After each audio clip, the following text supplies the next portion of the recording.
Vishwasanchar news मध्ये आपले स्वागत आहे।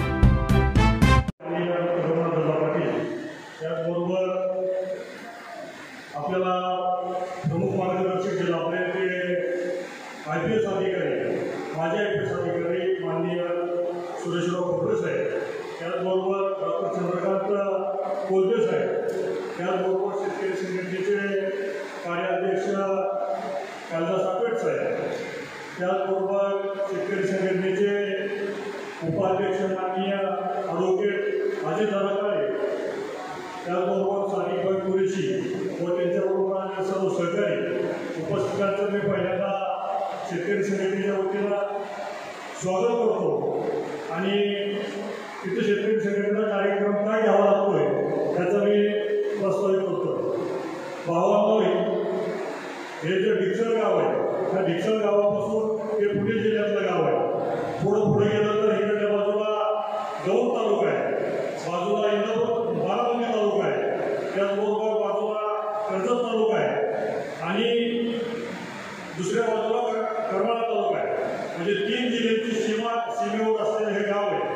आणि हे गावाचे भीमा नदीच्या पाण्यावर मोठ्या प्रमाणावर शेती ह्या भागात होती। म्हणजे भीमा नदी त्याचबरोबर उजनी धरण हे नैसर्गिक साधन संपत्ती असलेलं हे आमचं ठिकाण आहे। त्या ठिकाणी मोठ्या प्रमाणावर ऊस तयार होतो आणि या ऊसाची लूट कोण करत आहे?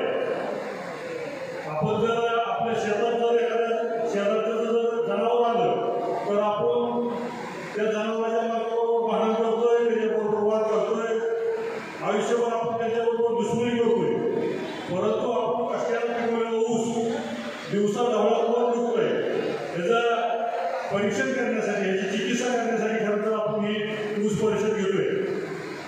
भावानं तुम्हाला हे जे कागद केलेलं आहे की जे आपली जाहिरात आहे शेतकरी संघटनेच्या कार्यक्रमाची, त्या कार्यक्रमाच्या पत्रिकेच्या पाठीमागच्या बाजूला आपण ऊसाची आकडेवारी दिली, जी राज्य आपल्या महाराष्ट्र सरकारने केंद्र सरकारला जी आकडेवारी कळवली ती आकडेवारी जर बघितली तर आपल्याला असं लक्षात येईल की प्रत्येक वेळेस राज्य सरकारने दिलेल्या आकडेवारीमध्ये उत्पादन खर्चात घट झाली आणि घट किती झाली तर जवळपास 50% पर्यंत घट झालेली दिसते।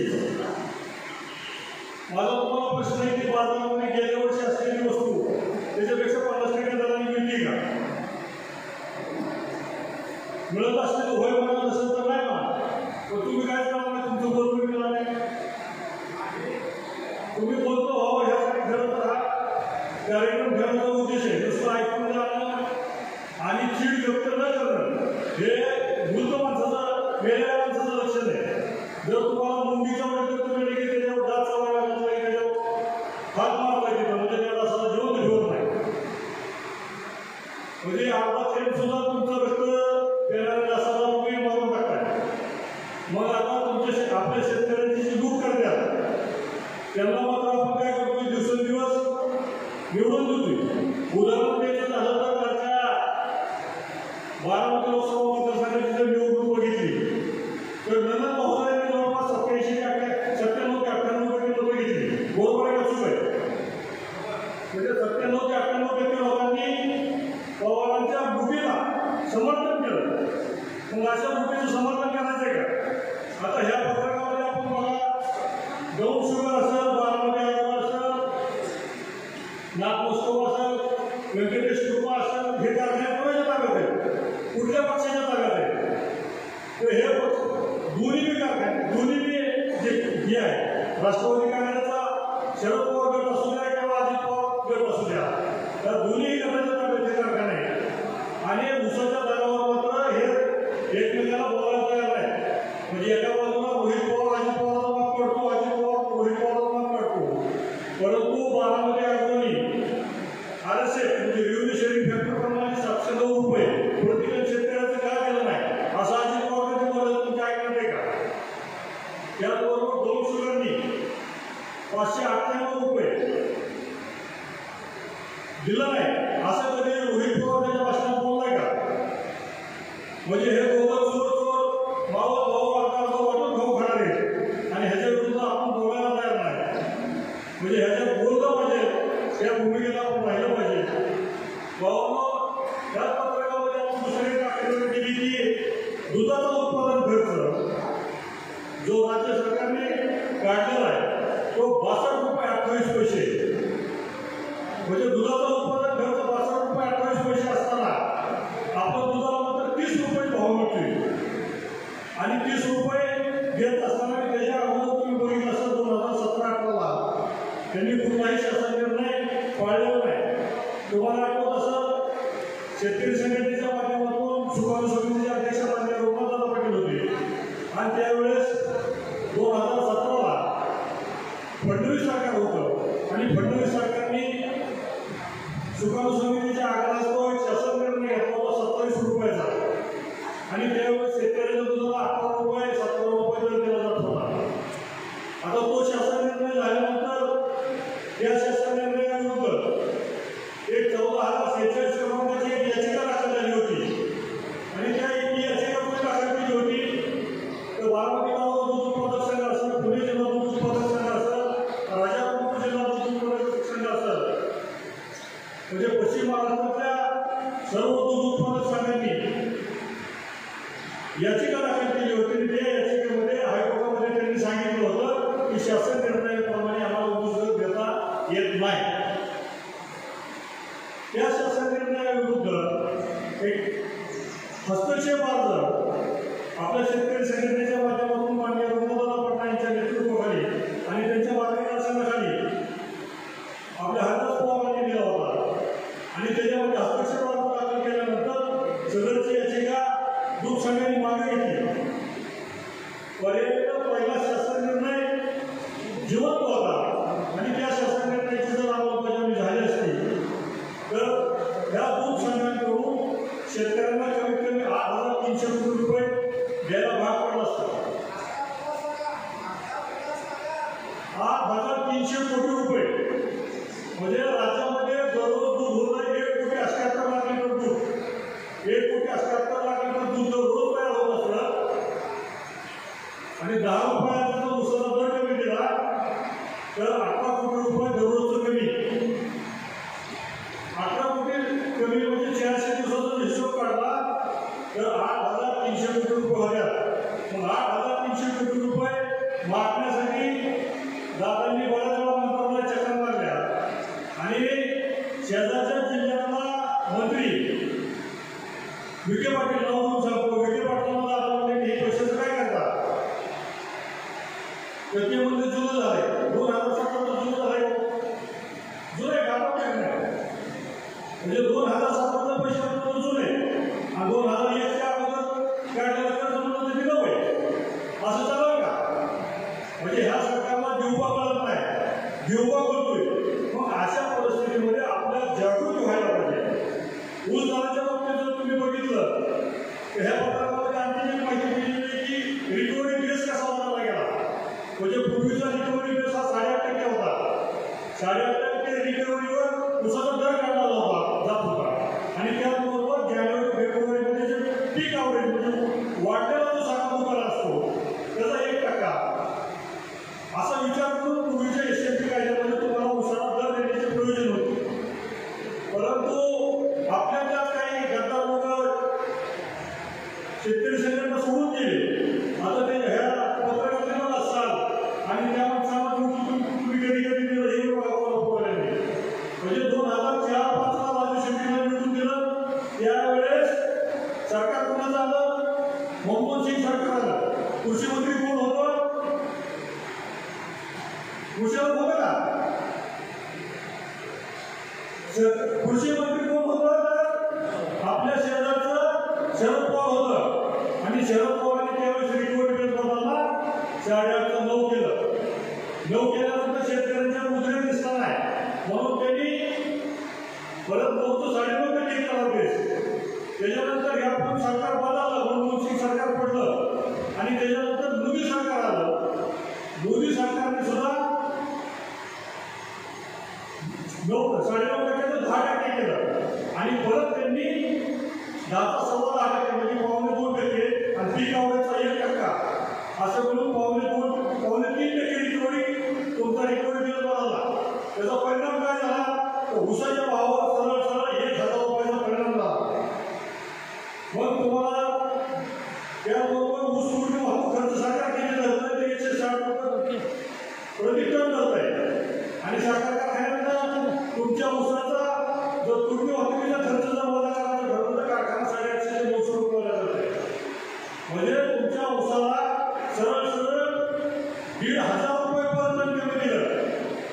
आपली 5,000 रुपये प्रति टनाची मागणी चुकीची नाही.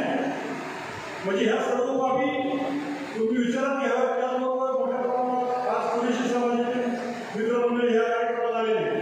वास्तविक आता कुरेशी समाजाने आंदोलन चालू केले. आम्हाला असं वाटतं की उद्या कुरेशी समाज धंदा बदलू शकतोय, परंतु आपण शेतकरी दुग्धपालनाचा पशुपालनाचा धंदा बदलू शकत नाही.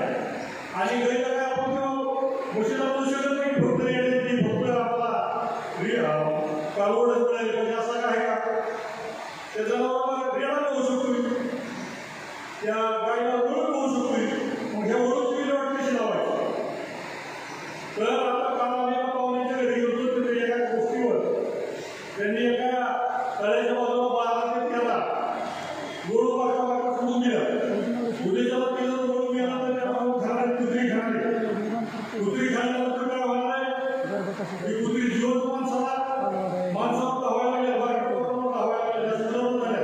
म्हणजे ह्याचा परिणाम आपल्या ह्याच्यावर होणार आहे. मग ह्या सगळ्या सर्व गोष्टीचा आपण विचार करावा, नुसतं ऐकू नये. तर इथून ऐकून जात असताना दादाचे काही आंदोलन देतील त्या आंदोलनाप्रमाणे आपण वाढलं पाहिजे. पाठीमागे दादांनी आम्हाला साधं सोपं आंदोलन दिलं होतं, ते आमच्यासाठी करणं झालं नाही. दादांनी एकच आंदोलन दिलं होतं की छत्रीला बिल्ला लावा आणि तुमच्या गाडीला फक्त झेंडा लावा. हे जे गप असणारे जे रेडे आहेत ते दुसऱ्या दिवशीपासून तोंडाला मुकुटपणे ज्ञानेश्वरी बोलल्याशिवाय राहणार नाही, तुमच्या प्रश्नावर बोलल्याशिवाय राहणार नाही. जर आपल्या प्रश्नावर राज्यकर्त्यांना बोलायला भाग पाडायचं असेल तर त्यांच्यापासून आपण दूर चाललोय हा संदेश गेला पाहिजे. त्याच्यासाठी दादांनी जुनं दिलेलं आंदोलन आहे, छत्रीला बिल्ला लावा आणि गाडीला झेंडा लावा. जर हे जरी चालू केलं तरी बराचसा परिणाम होईल अशा अपेक्षा व्यक्त करतो. आणि इथं संपतो आणि माझं थोडक्यात प्रस्ताव इथं संपतो. जय हिंद, जय महाराष्ट्र, जय बळीराम.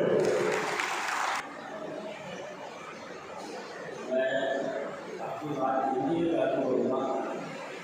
मतलब पहले हमारे दादाजी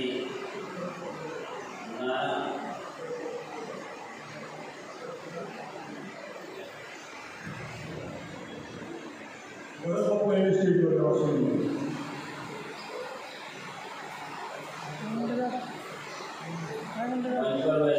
हमारे रघुनाथ दादाजी नाना बहुत अकेले खड़े हो हमारे पापी और बनकर सभी बहुत ही ज़्यादा मैं अपनी बात इस शेर के साथ शुरू करूँगा.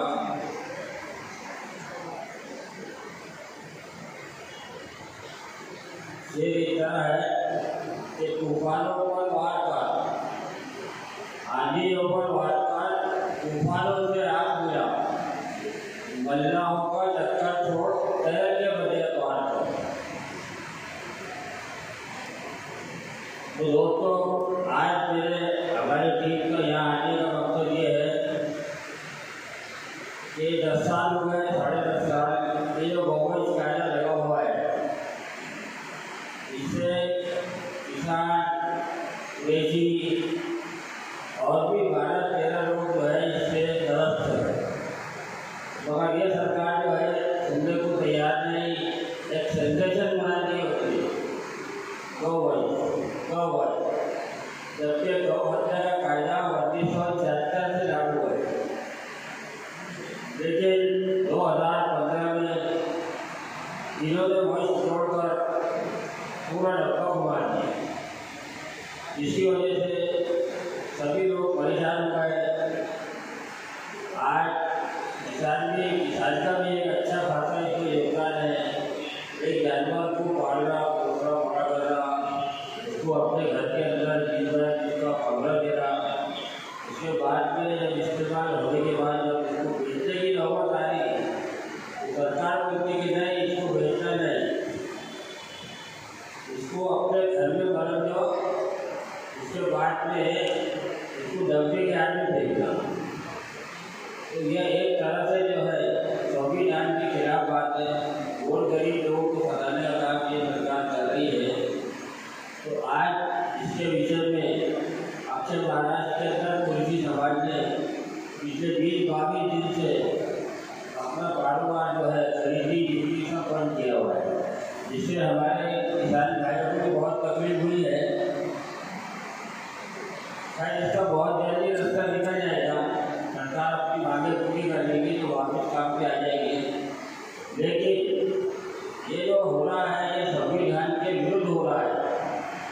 ऐसा लगता है महाराष्ट्र के अंदर एक किनारे सरकार चल रही है, दूसरे किनारे संविधान। ये देश संविधान से ही चलेगा, बाबा साहब अम्बेडकर उनके संविधान से चलेगा।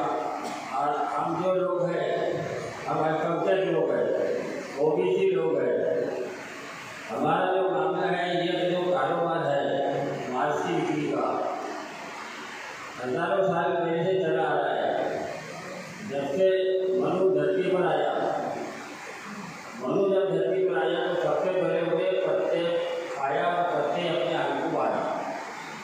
फिर उसके बाद में उसको कुछ चलता हुआ दिखा, उसने उसको मार के खाया। तो पहला व्यक्ति शाकाहारी है, दूसरा व्यक्ति मांसाहारी। ये निसर्ग का मामला है, तब से चले आता है। लेकिन ये सरकार जो आज हमारी भाजपा की सरकार है, ये उसमें दखल लेकर पूरा निजाम को गरम करने के पीछे लगी है। और किसी की कोई एंगल से सुन रही नहीं, न किसान की है, न कुरेशी की है, न और किसी गरीब की है। ये सरकार जो है सूदखोरों की है, पैसे वालों की है। तो भाई मैं आप लोगों से एक रिक्वेस्ट करता हूँ कि देखो ये कायदा जो है मेरे हिसाब से ये जो मूल महाराष्ट्र है हमारे लोग, उनका लायवा है ही नहीं। ये कायदा लायवा है हिंदी शायरों का। मेरे को पत्रकार बोलता, मैंने उसके बोला कि ये कायदा अपने यहाँ का महाराष्ट्र का नहीं है, वो वंश का। और ये यूपी का है, मैंने यूपी का है, यूपी का है, बिहार का है। क्योंकि महाराष्ट्र में 80% किसान होते हैं, जानवर किसानी के घर में पैदा होता, तो जैसे में बनता तो नहीं। लेकिन आज उसके ऊपर जो पत्रकारों ने अंकुश लगाए, बंदिश लगाए, ये बंदिश की वजह से हमारे लोग बहुत परेशान हो रहे हैं। हमारे डॉक्टर जाता है मुंबई के अंदर एक जगह जो हमारा मजिस्ट्रेट के सामने ये बोला कि ये कायदे की वजह से पिछले 10 साल से मेरे लोग फांसी ले रहे हैं, किसान फांसी ले रहे हैं। तो सही बात है, ये जो आड़े पड़े कायदे लगाएंगे और गरीबों के रोटी से खिलवाड़ करेंगे तो परेशान तो होंगे ना। अभी बालाओं के ऊपर जहाँ बंदिश आ गई, एक किसान ने एक जोड़ी की बैल की जोड़ी तो चांदूर बाजार में बेचने के लाया। तो वहाँ पर जब खरीदी बंद हो गई, सभी खरीदी बंद हो गई, तो उसको लाने में 2000 रुपये लगे, उसके बाद वापस ले आने के 2000। तो वो मेरे को बोले कि भैया मेरे ये तीसरे डॉक्टर है, यानी 12,000 रुपये मेरे जो है वो भाड़े में बैठ गए। तो इस तरीके से जो है ये इस चीज़ को समझते हैं। हमारा तो ये है ठीक है, गवर्नमेंट कायदे देते आप हमको भाकड़ में दे दो। भाकड़ में पूरा भाई जो है ये दे दो, इससे जो समझ लो कि तीनों का समाधान हो जाएगा। जैसा मैंने अपना एक स्लोगन तैयार करा था कि भाकड़ में बाहर करो, तीनों का समाधान। कुरेशी, सरकार और किसान। कुरेशी की रोटी होती है, सरकार को जबरदस्ती के पंचनामे में करना पड़ रहा, और काश्तकार का जो मतलब मिटाया जानवर है, राखा जानवर है, उसके 5,000 आखिरी इसमें जो भी हाथ में आ गया। अरे पशुधन हुआ करता, किसान का जो है जानवर पशुधन होता, लेना बेचना रखना। जैसा एक सारी वही थी होती महिलाओं की, तो परेशानी के टाइम में आकर वो उसको तोड़ रहा है। इसी तरीके से हमारा पशुधन है, और यह पशुधन जो है हमारे परेशानी के लोग पे काम में आता। कोई अगर हमको ब्याज से पैसे नहीं दे रहा, कर्जा नहीं दे रहा, तो हम देखते हैं कि हमारे पास में एक जोड़ी है, चलो इसकी 20,000 रुपये की बेचकर अपना काम तो निकालें। ये सारी चीज़ें लॉक कर दी हैं। मैंने अपनी तरफ से सरकार से सवाल किया था कि भाई गौवंश की सोच हमारे वंश का क्या है? हमारे भी तो वंश है, हमारे भी तो बाल बच्चे हैं, बेटी है, उनके रोटी रोटी का कोई व्यवस्था नहीं है। एक और सरल एग्जाम्पल है इंटरनेशनल लेवल पे, जैसा सऊदी अरब एक कट्टर मुस्लिम मुल्क है, वो मुल्क के अंदर आज भी जो बड़े बड़े बॉल होते हैं ना, वो बॉल के अंदर सुअर का मांस मिलता है। ताज्जुब की बात है कि सऊदी अरब में सुअर का मांस आज भी मिलता है। इसका कारण क्या है कि वहाँ पर जो इंडियन है, फॉरेनर है, गवर्नमेंट, इनके खाने का सरकार ध्यान रखती है। इसके लिए वो जबरदस्ती रूम के अंदर उसके स्टॉल रखते हैं। आज अपने यहाँ भारत के अंदर समझो, हमारे महाराष्ट्र की बात करता हूँ मैं, महाराष्ट्र की 13 करोड़ की आबादी में 8 करोड़ लोग बड़े से मांस का सेवन करते हैं, क्योंकि यह सस्ती भाजी है। बकरा जो है वो 800 रुपये किलो का है, वो किसी को खुआता नहीं। तो ऐसे बहुत सी बातें हैं जिसके लिए आज हमको खराब होगा, आज हमको जगह जगह मीटिंग लेना पड़ रहा, एजुकेशन करना पड़ रहा। तो ज़्यादा आपसे हमको अपेक्षा है कि आपके माध्यम से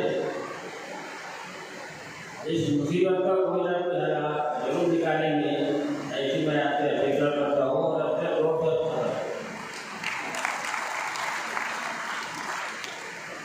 सर्वप्रथम नमस्कार। ऊट किसान एक वर्षात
त्या परिषदेच्या सभेचे अध्यक्ष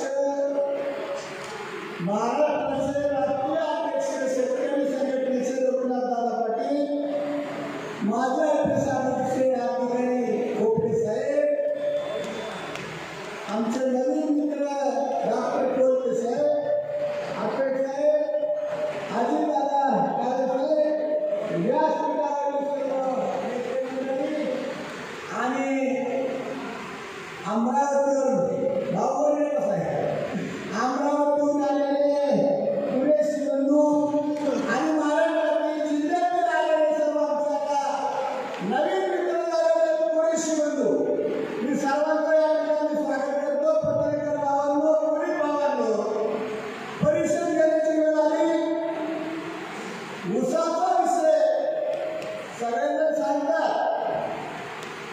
आता मला रस्त्यामध्ये येत असताना काही मुलं चर्चा करत होते की म्हणजे शेतकरी संघटना शेती परवडत नाही म्हणतात आणि यांच्याकडे गाड्या इंडिओर आहे, टाटा मर्सिडीज मी त्या गाड्या होतो अजून घालायच्या. अरे पण मला हेलिकॉप्टर घ्यायचंय 35 कोटीचं कोटेशन आणलंय मी आणि ते कसं घेऊ शकतो तर म्हणजे तुम्हाला लांबचं दिसत नाही. मी देशातल्या जगाचा अभ्यास करतो.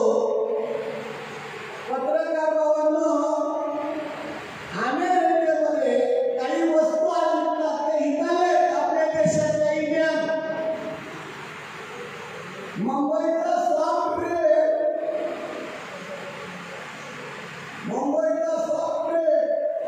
वजन आहे फक्त 550 ग्रॅम, म्हणजे अर्धा किलो आणि त्याचा किंमत आहे तिथं 264 रुपये.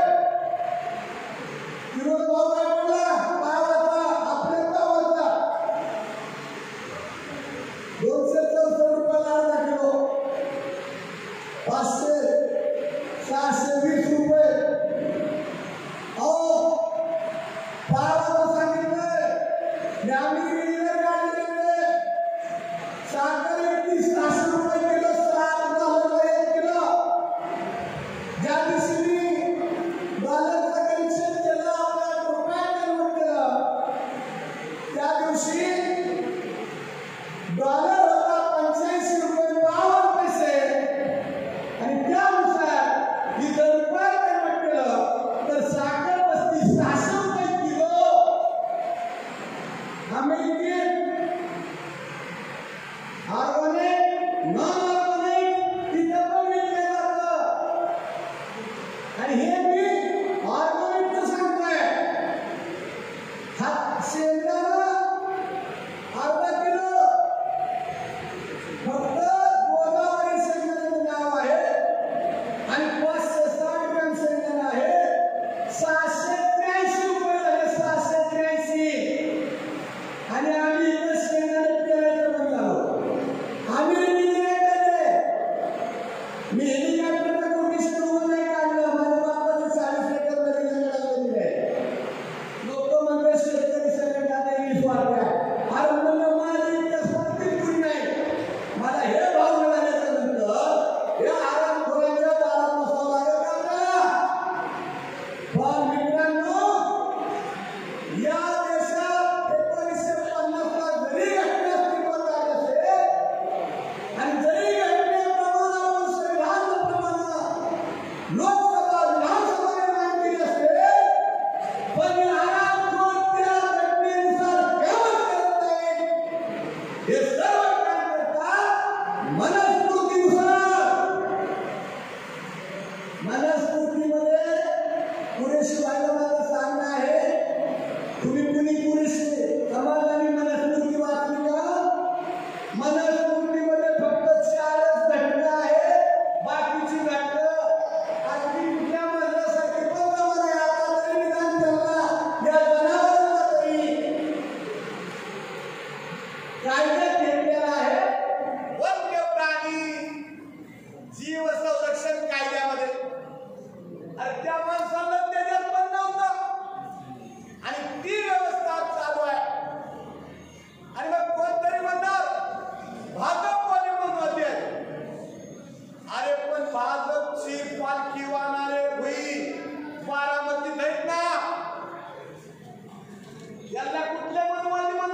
भीमा नदी असेल, रोड नदी असेल, उजनीचं डेव्हलपमेंट असेल, तिथे कापूस लागलाय, कापूस.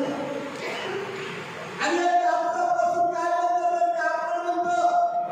कापडापासून काय बनतं तर धागा मिळतो, फिनिश मिळतो. आणि हे परत कापसाचा बनवलेला सगळा पदार्थ परदेशात निर्यात केला जातो.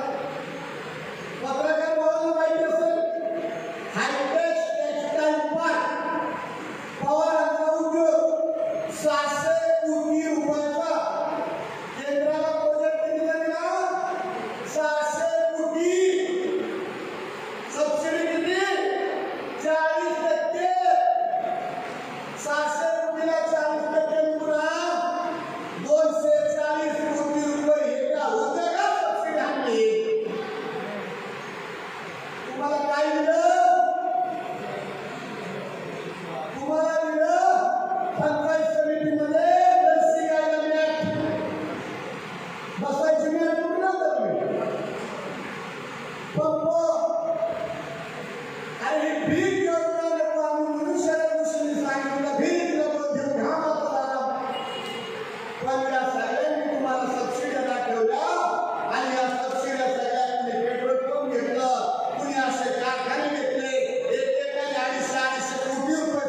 मी माझ्या घरापाशी एक बोर्ड लावलेला आहे, इथं शिवाजीराजे यांचं निवासस्थान खाली लिहिलेलं आहे, सूचना न्यायालयाच्या आदेशाशिवाय गावात वसुली अधिकाऱ्यांनी यायचे नाही.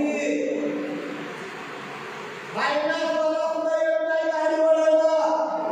ताईला आपल्या बाजूने ज्या दिवशी गुणवणारी गाडी घेतली त्या दिवशी ती आरती प्रतिष्ठा झाली आणि त्या दिवशी त्याचे ते मालक ते झाले.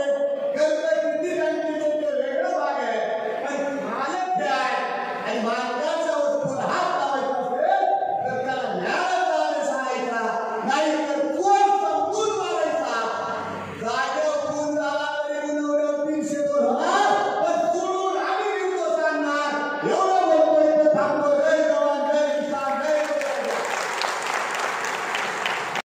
विचार मंचावरील सर्व मान्यवर, समोर बसलेल्या भावांनो, भगिनींनो, सर्वांना नमस्कार. मी खरं तर पोलीस मधला आहे. आपल्या जिल्ह्याला 1999 आणि 2000 DSP म्हणून होतो. त्याच्या अगोदर मी CID मध्ये होतो आणि दादांचे गुरु आणि आमच्या सगळ्यांचे गुरु शरद जोशी यांनी जे आंदोलन सुरू केलं होतं तर त्याची झोडग्याची मोठी सभा झाली. त्याला CIDचा प्रमुख अधिकारी म्हणून मी तिथं होतो. त्यानंतर आम्ही शेतकरी संघटनेच्या प्रेमात पडलो. आता निवृत्त झालो. मला नानांनी का बोलवलं मला काही समजलं नाही. आम्ही पोलिसात असताना लाठी मारायची कामं केल्यानंतर पोलीस अधिकारी दादांनी का बोलवला, कदाचित शेतकरी आपापसात भांडतील अशी काही शंका होती का काही नानांना. तसं काही नसेल आणि मग पोलीसवाल्याचं भाषण ऐकायचं म्हटलं की मग आम्हाला पुन्हा सगळे आरजे झोपले पुन्हा झोपायला लागतात. आपल्याला दादांना ऐकायचे म्हणून पोलीसवाला म्हणून दादागिरी करून लोकांना बसवण्याच्या ऐवजी जागं करावं असं मला वाटतं लोकांना. आणि जागं करण्यासाठी प्रत्येकाने आपला पहिल्यांदा उजवा हात वरती करावा.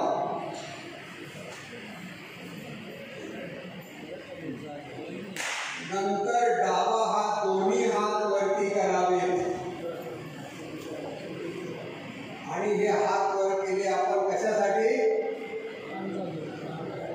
कशासाठी? मोठ्यानं नाही, हे शेतकरी संघटनेसाठी हात वर केले. तर मित्रांनो, मी खरं तर मुळात शेतकरीच आहे. मोरगाव जवळ गाव आहे, तिथं मी शेतकरी कुटुंबात वाढलो. आता ज्या पवार फॅमिलीचा उल्लेख केला जातो त्यांच्या पाठीमागं 50 वर्ष आम्ही होतो की आमच्या भागाला काय द्या पाणी नाही मिळालं. त्याच्यामुळं जिराई भागातील शेतकऱ्याचा मुलगा 72च्या दुष्काळामध्ये आम्ही दुष्काळावर काम केलं. त्याच्यानंतर शेतीबद्दल काय कळतं म्हणतात त्यावेळेला मी स्वतःच ॲग्रिकल्चर ग्रॅज्युएट आहे आणि माझा विषय होता ॲग्रिकल्चर इकॉनॉमिक्स, म्हणजे आर्थिकदृष्ट्या शेती कशी चालवावी वगैरे. पण मला काही त्यातलं जमलं नाही. मी परीक्षा दिली आणि मग 35 वर्ष पहिले मूळ आंदोलन हाताळली, शेतकरीच नव्हे तर लोकांनी दगड मारले, दगड खाल्ले आणि लाठाही मारल्या. एका ठिकाणी तर दरोडेखोरांनीच आमच्यावर गोळीबार केला. त्यातल्या 3 गोळ्या मला लागलेल्या होत्या. तर अशा लढाईच्या पार्श्वभूमीतून आलोय. त्यामुळं मला शेती माहिती, मला खेळ माहिती. पोलीसमध्ये जाण्याअगोदर मी जेलमध्ये गेलो होतो. त्यामुळं माझ्यामध्ये कायम ॲक्टिव्हिस्ट, मराठीत काय म्हणूया, चळवळ्या पुरोगामी माणूस कायम जागा असतो. 35 वर्ष हे प्रशासन शेतकऱ्यांना आणि लोकांना कसं नागवतं त्याच्या खूप वरच्या पोस्टवरून मी पाहिलंय.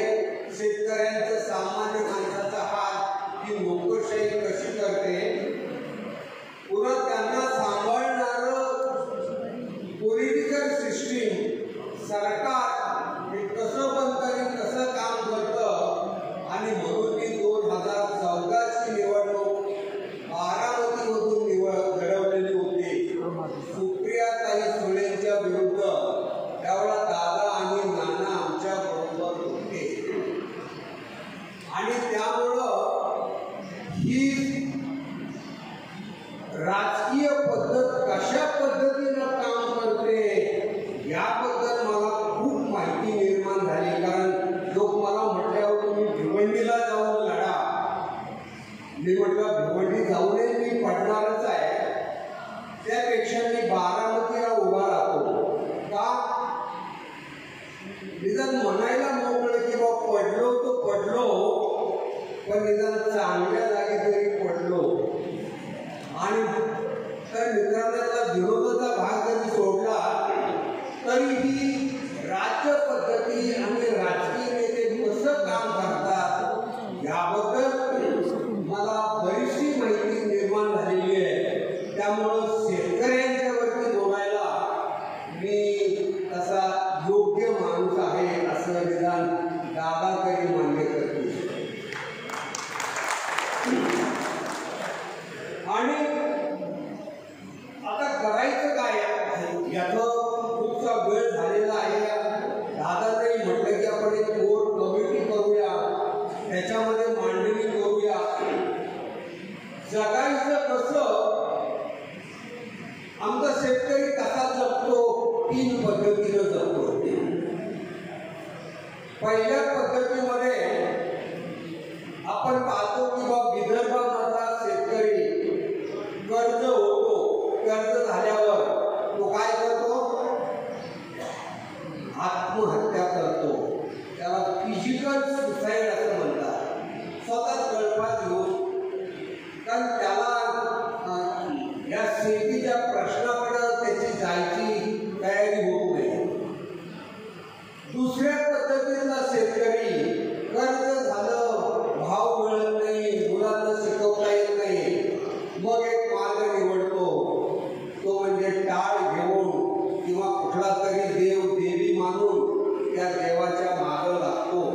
आणि त्याला आम्ही फिलॉसॉफिकल सुसाईड असं म्हणतो. आम्ही वैचारिक आत्महत्या करतो. आत्ताचं जे सरकार आहे ते शक्तीपीठ मार्ग वगैरे आणखी मार्ग तयार करत आहे. हे या शेतकऱ्यांना त्यांचं आर्थिक जीवन सुधारण्याच्या ऐवजी या धार्मिकतेकडे घेऊन जाण्यासाठी ही सगळी त्यांची धडपड चाललेली आहे. यानंतर मग तिसऱ्या प्रकारचा जो शेतकरी आहे तो मात्र आत्महत्या करत नाही. तो देवाला मानतो पण देवदेव करत बसत नाही. तो काय करतो? कुणी सांगेल का? काय करतो? गाड्यांच्या मागं नाही. कोण सांगेल? मोठ्यानं मोठ्यानं.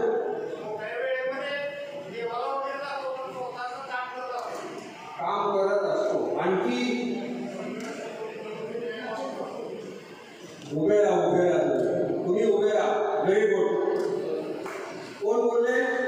मोठ्यानं बोला.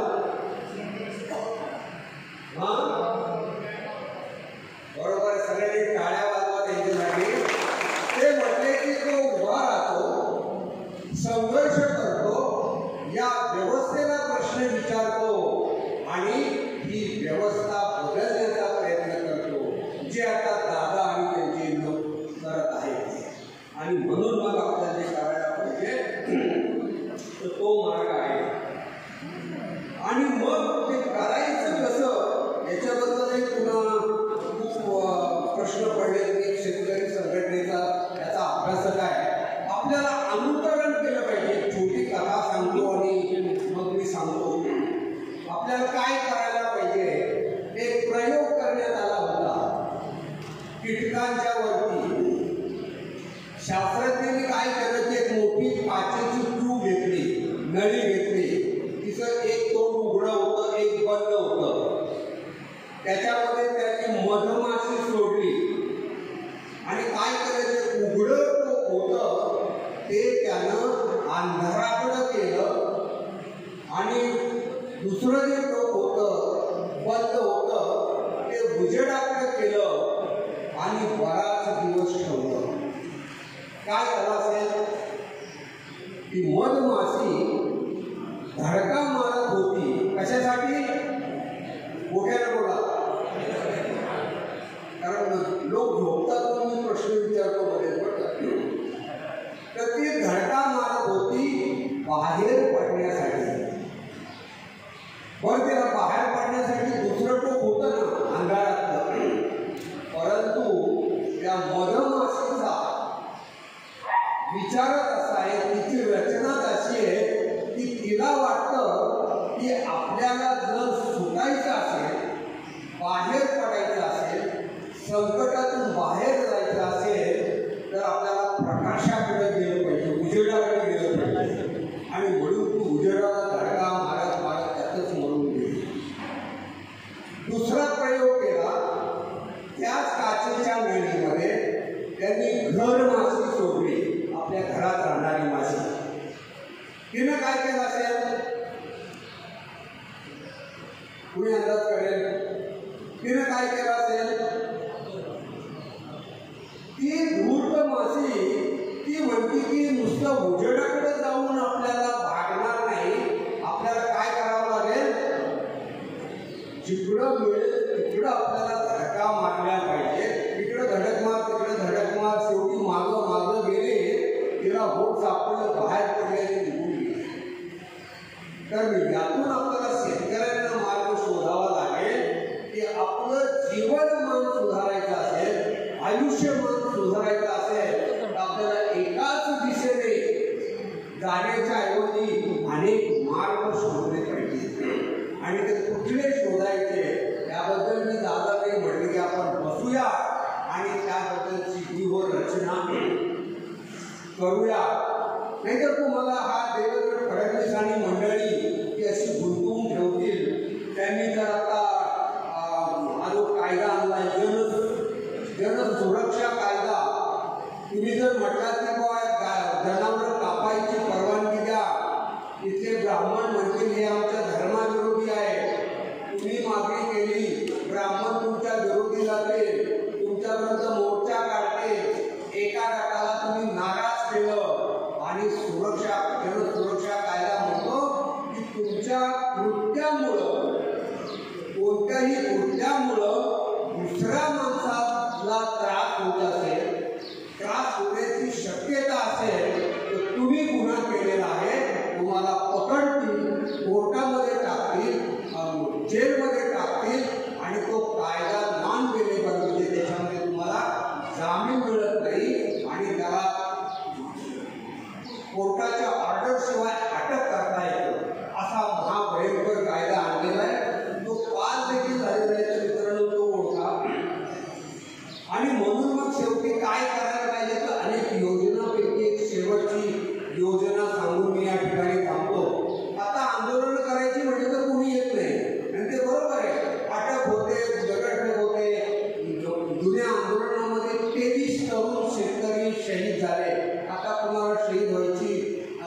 4 शेतकऱ्यांचा तगादा असा एक कार्यक्रम सुरू करूया. म्हणजे आतापर्यंत जी काही मागणी केली तर ते फक्त 4 शेतकरी मागणी करतील आणि 4 का करायचे, 5 का नाही, तर त्याच्याबद्दल तुम्हाला पोलीस कायद्याचा अधिकारी म्हणून सांगतो की तुम्ही जर का 5 किंवा 5पेक्षा जास्त माणसं जमा झाली की कुठला कायदा येतो, जमावबंदी हा कायदा येतो. आणि हा कायदा महाराष्ट्रामध्ये खरं तर महिनाभर राहावा लागतो की 1 महिना झाला की लगेच दुसऱ्या महिन्यात तो कायदा सुरू करतात. त्यामुळं मी जरी तिथं गेलो मोठे घेऊन आमचा एक साधा हवालदार मिळेल, खोपडे साहेब तुम्ही IPS आहे, आम्हाला कायदा शिकवत होता, तुम्ही 5 माणसं आलाय मी तुम्हाला अटक करतो. पण मी जर म्हटलं की 5 नाही, आम्ही फक्त 4च माणसं आलो, मी दादा असेल, नाना असेल, आणखी डॉक्टर असतील, 14 जण मिळून आम्ही म्हटलं काय नाही, आम्ही गांधी पुतळ्याजवळ एक तासभर बसणार आहे आणि आम्ही भजन कीर्तन म्हणत असतानाच शेतकऱ्यांचं दुःख वाढणार आहे. आणि त्यावेळेला बाकीचे लोक येऊ शकतात का, तर नक्कीच येऊ शकतात. तर ते काही फूट 50 फूट लांब उभे राहिले, आपले असे हात बांधून 100 काही 200 काही 10,000 लोक तुम्ही उभे राहिले आणि त्याचा हवालदार आला आणि तो म्हटले की तुम्ही एवढे 10,000 कशाला जमलाय, तुम्ही काय करू शकता, भजन ऐकायला. आम्ही काही आंदोलनवाले नाही, आम्ही कोण आहोत, मोठ्यानं भजन ऐकायला ऐकायला आलोय, आम्ही बघे आहोत, आम्ही गंमत बघायला आलोय. आता 74 वयाचा कसा तरतरी दिसतो आम्ही ते बघायला आलो. कसे फिरतात ते बघायला आलो. आणि अशा पद्धतीनं आम्हाला काही दादाला ना आम्हाला तर काही कमवायचं काय राहिलं नाही आणि घालवायचे काय राहिलं नाही. जेलमध्ये टाकायचं तर टाका, नाहीतरी आमच्या बायका म्हणतात तर तुम्ही घरात कुठं असणार, तिथे जेलमध्ये बसून राहू. तर मुद्दा असा आहे की आपल्याला नवनवीन मार्ग शोधावे लागतील, तरच हे देवेंद्र फडणवीसचं मागणी सरकार ऐकेल, आपल्याला समजून टाकेल. आणि म्हणून मित्रांनो, आपले प्रश्न आहेत, वाजवी प्रश्न आहेत. हे खूप काव्यवाद सरकार आहे, काव्यवाद माणूस सत्तेमध्ये आहे. आपल्याला सुद्धा तो कावा शिकावा लागेल, अनुसरावा लागेल. आणि ज्या वेळेला आपण त्या काव्याला काव्यानं उत्तर देऊ त्यावेळेला नक्कीच शेतकऱ्यांचा बळीराजाचा दिवस येणार आहे. आणि म्हणून मित्रांनो, ज्यांना वाटतं की आपण लढावं आणि जिंकावं, तर मी अगोदर म्हणतो लढेंगे जिंकेंगे अशी 2दा आपण घोषणा देऊया. मित्रांनो, लढेंगे जिंकेंगे, आवाज एकत्र नाही आला. पुढे स्टेजवरती तर लोक सगळे झोपलेले दिसतात. लढेंगे जिंकेंगे, लढेंगे जिंकेंगे. Thank you very much. परिषदेसाठी उपस्थित असलेले साहेब, डॉक्टर साहेब,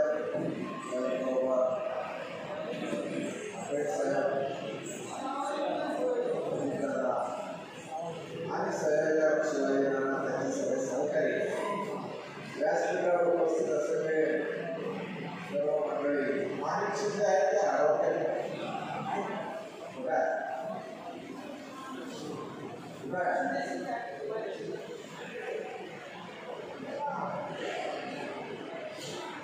महानिकरांचं काम एवढंच आहे, त्यांचा हस्ताक्षर चांगला असल्यामुळं ज्या गोष्टी आपल्याला ज्या लिहून ठेवायच्या लिहून घ्यायच्या आहेत तेवढंच त्याला ते काम सांगणार आहे. कागद पेन घेऊया, मोकळे मुद्दा असं आहे की काय करायचं, कशासाठी आपण बसलेलो आहे, काय जमलो. भाषणामध्ये 3 गोष्टी महत्वाच्या झाल्या. आंबेडकर साहेबांनी सरकार तुमच्या कसं फिदा झालेलं आहे, महिला असो पुरुष असो सगळ्यांना रोज पैसे, महिन्याला पैसे मिळतील अशी व्यवस्था आहे. आता ते काही खोटं सांगितलं नाही, हा पैसा येतो कुठून, त्याचा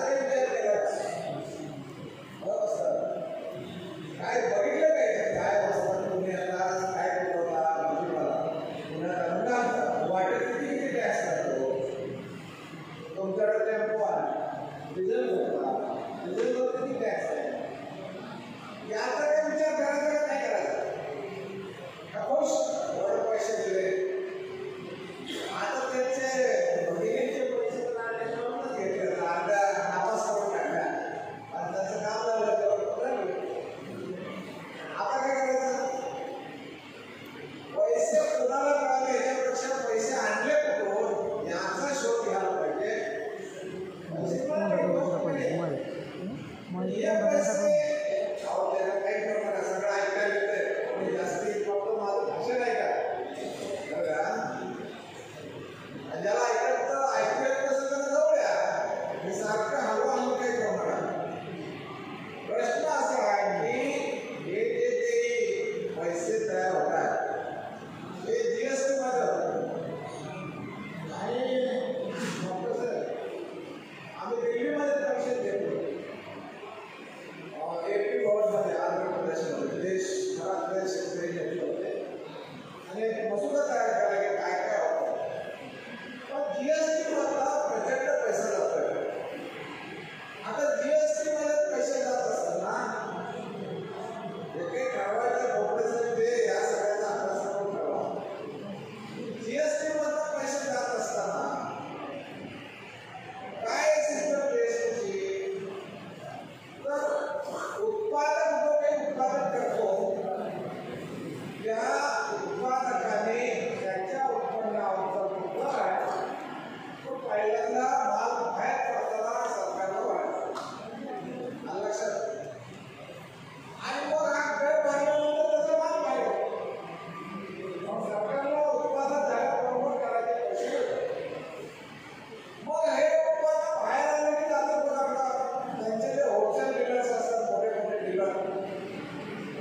नाही उत्तर तुमच्याकडं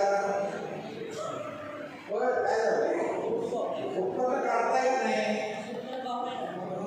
उत्पन्न काढता का नाही आणि मग हे फसवतं तेवढं कळतंय का तुम्हाला भाव न देता असेल तुम्हाला ज्या वस्तू लागतात त्याच्या किमती जास्त लावून असेल अनेक पद्धतीनं तुम्हाला फसवलं जातं आणि हे सांगण्यासाठी शेतकरी संघटना कैलासवासी शरद जोशी एवढे मोठे पगाराचे नोकरी सोडून आले सांगून सांगून कंटाळले निघून गेले आणि मग आपल्याला काय शिकायचं आहे का नाही शिकायचं प्रश्न एवढाच आहे आता खोबरे साहेबांनी धार्मिक बाबी कशा असतात आणि आमच्याकडे आता जो वन्यप्राणी संरक्षण कायदा आहे या कायद्याच्या अनुषंगानं पाहिलं तर 10-15 वर्षापूर्वी आमच्या शहराचे नागपंचमी जिवंत नाग पकडायला जी परिस्थिती होती त्याला बंदी घातली आता तुम्ही काही 10 वर्षात गेलं नसाल त्यानंतर जिवंत नाग बंद झाले आता काय व्हायचं आणि मग त्या लोकांनी लावून दिलं की आमची नागपंचमी आम्हाला पुन्हा जिवंत नागाची पूजा करायला मिळाली पाहिजे आता आलेलं आहे भाजप सरकार इतर देशामध्ये 11वं वर्ष आता इथं यांचं सुद्धा दुसरीकडनं म्हणजे 2-2.5 वर्ष यांचं दुसरे मुख्यमंत्री होते एवढं मग यांच्यात त्यांनी आतापर्यंत का नाही केलं कोपडे साहेब म्हणतात ते सगळं करायला लक्षात घ्या की त्यांना तुम्हाला धार्मिक बाबी काढायचं आहे आणि मग आता तिथं भाजपचे आमदार निवडून आले ते कोण आहे जे काँग्रेसच्या काळात मोठे झाले गृहमंत्री झाले अनेक मंत्रिमंडळ भूषवले काँग्रेसचे अध्यक्ष राहिले ते शिवाजीराव देशमुखांचे एक चिरंजीव आहे आता ते झाले तिथं आमदार आणि मग या वर्षी त्यांनी जिवंत नागाची पूजा करायला परवानगी दिली का तर या आमदाराला सांगितलं होतं की मी जर घेऊन आलो तर या शहराला जिवंत नागाची पूजा करायला सरकारकडनं परवानगी मिळवून देईल त्यानं दिली कधी उद्या नागपंचमी आणि आजल्या दिवशी सरकारने सांगितलं कलेक्टरला जिवंत नागाची पूजा करायला परवानगी द्या मग काय तर नागाबरोबर ते आमदारांचंच कौतुक सगळीकडे झालं तरी कुणाची निवडणूक पक्की शिराळ्यातल्या भाताला भाव नाही उसाला नाही दुधाला नाही कशालाच काही नाही मग सगळे खुश कशासाठी पुन्हा आमदार जिवंत नाग आम्हाला मिळाला आमच्या आमदारांना आमचं काम केलं का नाही चांगलं झालं नाही तुम्हाला काय इतक्या बाळाला आता हे वन्यप्राणी संरक्षण कायद्याकडे आज नाही सर्कसमध्ये वाघ सिंह प्राणी दाखवायचे नाही त्यांचे खेळ करायचे नाही त्याच्यावर पैसा मिळवायचा नाही असं कायदा केला आणि अत्यंत भरभराटीला आलेला आपल्या भागातला आमचा जवळचा तासगावचा भाडे बघू हे भारतातलं सर्कसचे जनक आहे म्हणून मी ही गोष्ट तुम्हाला सांगतो त्याच्यामुळे जगामध्ये त्यांची पाणी सर्कस प्रसिद्ध होती जगामध्ये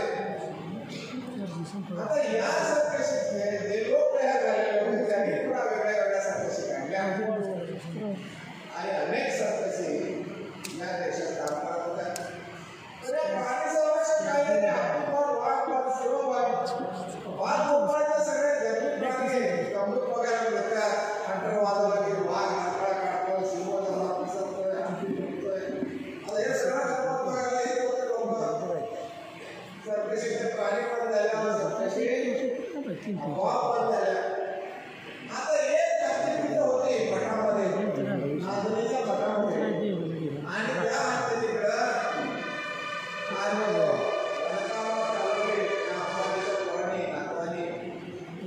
त्यांचं लक्ष घ्या आणि मग त्यांनी सांगितलं की सकाळला तरी लागतात आणि तुझ्या मात्र गावात फिर्या करून तुझ्याकडं हे गोळा करतात कोणाच्या तरी मिरवणुकीला देतात त्यांच्याकडे पैसे गोळा करतात आणि या पद्धतीनं या हातीला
शरद जोशींनी सांगितलं.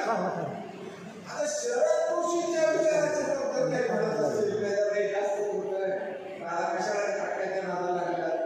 मला तुम्हाला विचारायचं आहे, तुमच्याकडे काही पैसे आहेत का नाही? आहेत का नाही? दुधाला धंदा काही म्हशी असणारे कोण हातावर करतात. बहुतेक येते का? आता एखाद्याचा पाय पडला, अपघात होतात, धनाचा पाय सगळं होता. झाला असला कोणाचा तर मला सांगा, मला काही काय झालं. आता ते कुठे एखादा अपघात होईल असतो, शिवाळ खात्यावर ठेवली काय केलं तो एखादा जनावर असं असतं, घ्यायचं पाक असतं, दोन माणसाचे ह्याच्या माणसाला विरोधाला हाताळावं लागतं. असं काही नसतं का? कोणी सांगतो मी? होय, बरोबर नाही. कोण आहे का त्याला बोलायला घेता आम्हाला सांगितलं संपवून घे. हे जनावरं विकायला मिळावं मोकळंच नाही.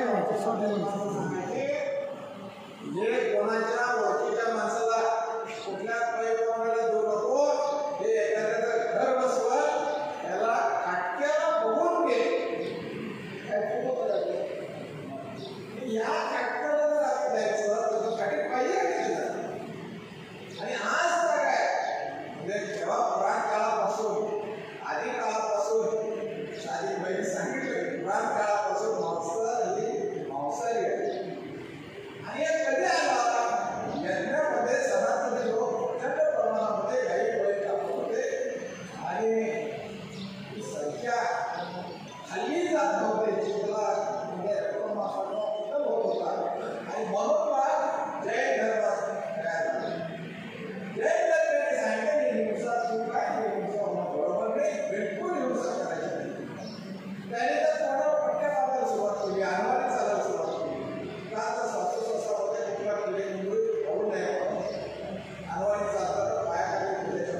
बिहारमध्ये अपघातात अटक झाली, मुलांना शेड्यूलमध्ये त्याच्या कार्यक्रमाला येऊ दिलं नाही आणि बाबरी पडली तेवढं करतो होतं.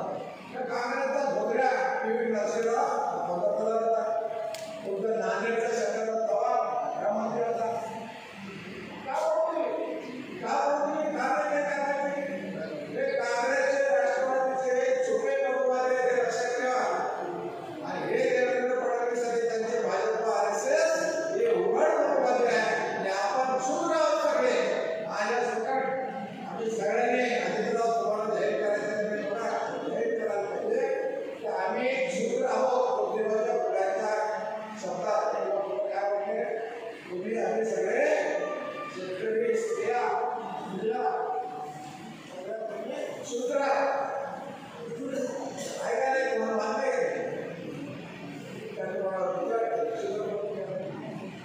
तुम्हाला सांगतो की जात ही बापाकडे जात ही बापाकडे पण धर्म तसा येत नाही. धर्म शिकायला तुम्ही हिंदू किंवा मराठा कुटुंबातले म्हणून आपोआप तुम्ही हिंदू होतो. तुम्ही मुसलमान कुटुंबातले आईवडील मुसलमान म्हणून आपोआप तुम्ही मुसलमान होत नाही. तुम्ही आईवडील ख्रिश्चन म्हणून तुम्ही आपोआप ख्रिश्चन होत नाही. प्रत्येक धर्माची एक विधी आहे. ख्रिश्चन व्हायचं असेल तर तुम्हाला बाप्तिस्मा घ्यावा लागतो. मुसलमान व्हायचं असेल तर तुम्हाला सुन्नत करून घ्यावी लागते. आणि तुम्हाला हिंदू व्हायचं असेल तर तुम्हाला मुक्त करून घ्यावी लागते. मी जाहीरपणे सांगितलं माझी काय मुक्त झालेली नाही, त्यामुळे मी हिंदू नाही. तुमची कोणाकोणाला मुक्त झाली दाखवा करा नाही का? तुम्ही हिंदू नाही. तुम्हाला हिंदू काय म्हणतात?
तुम्हाला असतंय.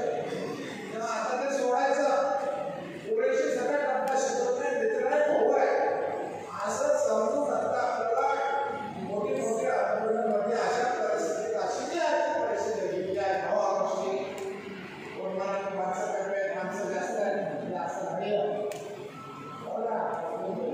एवढे माणसं कमी कोल्हापुरात करून टाकवा मग बोला कमी आहे का जास्त आहे, बरोबर आहे. आज रक्षाबंधन बाब आपल्या लक्षात नाही आले, लक्षात आले असते त्यामुळे तेव्हा गोष्टी करायचं ते आता मनुष्यबळ नाव काढलं होतं दादा डॉक्टर साहेब मुद्दा मी काही म्हणत सगळं मी सुद्धा सुटली या सगळ्यामध्ये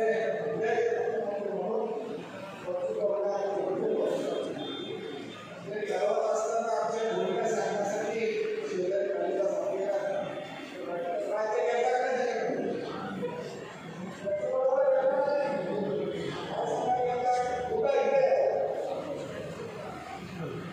काय सांगितलं तिथं जाऊ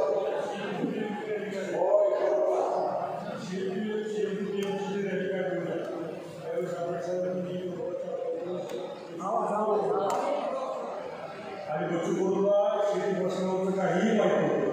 आयात काय, निर्यात काय, शेतमालाचे भाव कसे ठरतात त्याच्या बाबतीतली कुठलीही माहिती नव्हती.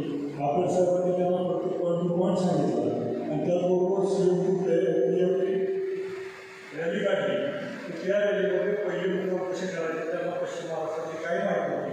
दादांनी त्यांना खरं तर मुख्यमंत्री म्हणून प्रोजेक्ट करायचा प्रयत्न केला, परंतु त्यांनी आपली खरी फसवणुकी केली.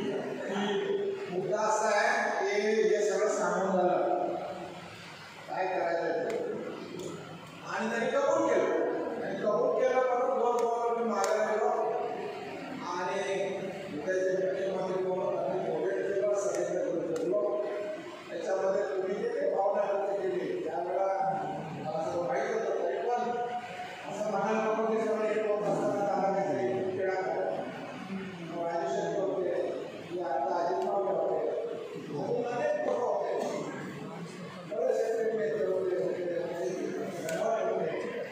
मुख्य मुद्दा असा आहे की 1 जून 2017ला संप जाहीर केला कोणता शेतकऱ्यांनी आणि तो 2 तारखेला देवेंद्र फडणवीस त्यांनी सदा भाऊ पाठवला तर त्याच्या विखे पाटलांना राधाकृष्ण विखेंना धरून गेले.